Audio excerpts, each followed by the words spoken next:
You may remember at the beginning of Lent, I said that these readings are broken really into three themes throughout the course of Lent.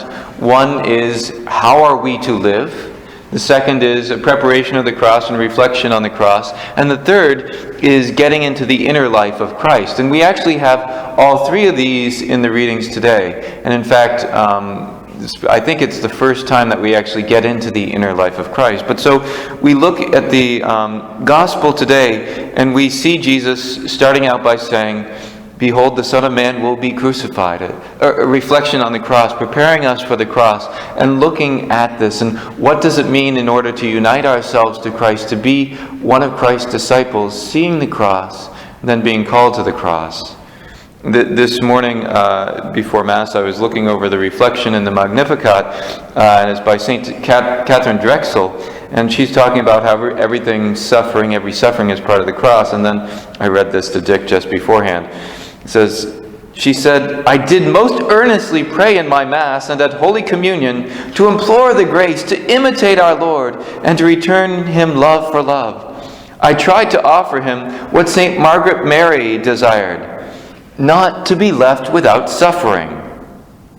I absolutely have not reached her desire. Naturally, I hate suffering. I did try, however."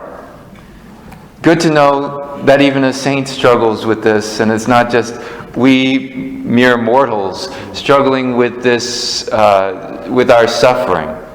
But so there's that. Then, how are we to live?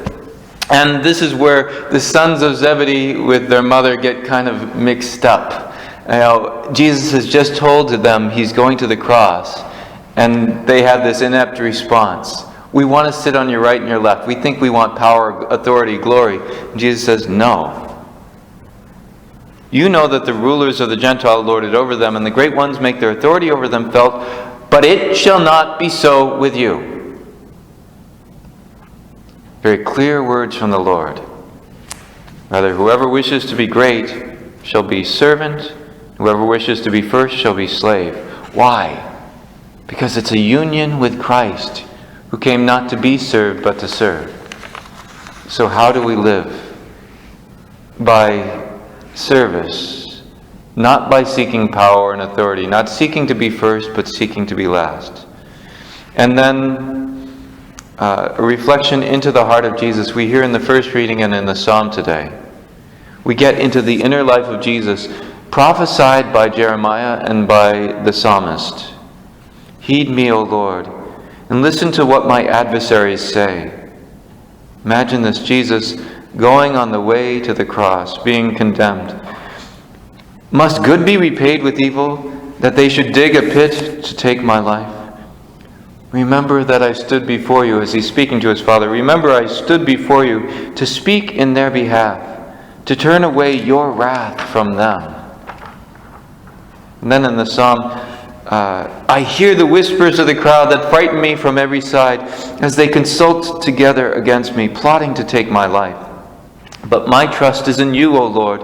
I say, you are my God. In your hands is my destiny.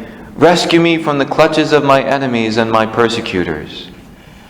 And so I encourage you to reflect on these words, and whenever we have these words about the inner life of Jesus throughout the rest of Lent, reflect on these words, meditate on them, let them penetrate, so that we can have our minds and our hearts conformed with Christ, so that we can get close to Him.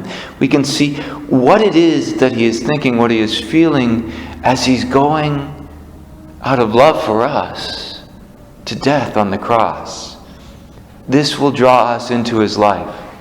And so today's readings we have, how are we to live? A preparation for the cross and a reflection on it, and an invitation into the mind and heart of Jesus.